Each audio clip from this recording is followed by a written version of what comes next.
ಎಲ್ಲರಿಗೂ ನಮಸ್ಕಾರ. ನಾ ಡಿಜೆ ಶಿವಾನಂದ್ ಅಂತ ಮಾತಾಡೋದು ಬೆಳಗಾವಿ ಜಿಲ್ಲೆಯಿಂದ.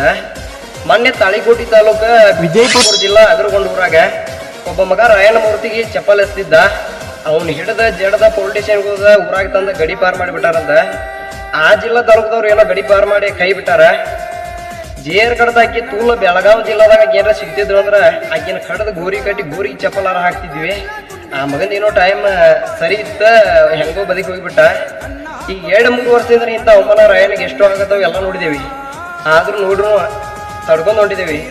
ಇನ್ನು ಮುಂದೆ ಅಂತ ಹಲಕಟಗಿರಿ ಯಾ ಮಗ ಎಲ್ಲಿ ಮಾಡ್ದಲ್ಲ ಆಕಿ ತೂಲ್ ಆಕಿನ ಅಲ್ಲೇ ಹಿಡಿದು ಕಡಿತೀವಿ.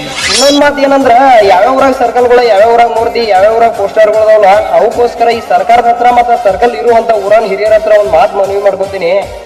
ಏನಪ್ಪಾ ಅಂದ್ರೆ, ರಾಯಣ್ಣ ಅವಾಗ ಹೆಂಗೆ ದೇಶಕ್ಕೋಸ್ಕರ ದುಡ್ದ ಕಣ್ಣಲ್ಲೇ ಕಣ್ಣಿಟ್ಟು ಕಾದ ಹೆಂಗೆ ಸ್ವಾತಂತ್ರ್ಯ ತಂದು ಕೊಟ್ಟಲ್ಲ, ಹಂಗೆ ಇವು ಎಲ್ಲೆಲ್ಲಿ ಸರ್ಕಲ್ ಎಲ್ಲೆಲ್ಲಿ ಮೂರ್ತಿಗಳದವಲ್ಲ ಅಲ್ಲೊಂದೊಂದು ಚಿಕ್ಕ CC ಕ್ಯಾಮ್ರಾ ಇಟ್ಟ ಈ ತರ ದಾಳಿ ಆಗಲ್ಲ ನಂಗೆ ಕಾಪಾಡ್ಕೊಡ್ರಿ ಅಂತ ಕೇಳ್ಕೊತೀನಿ.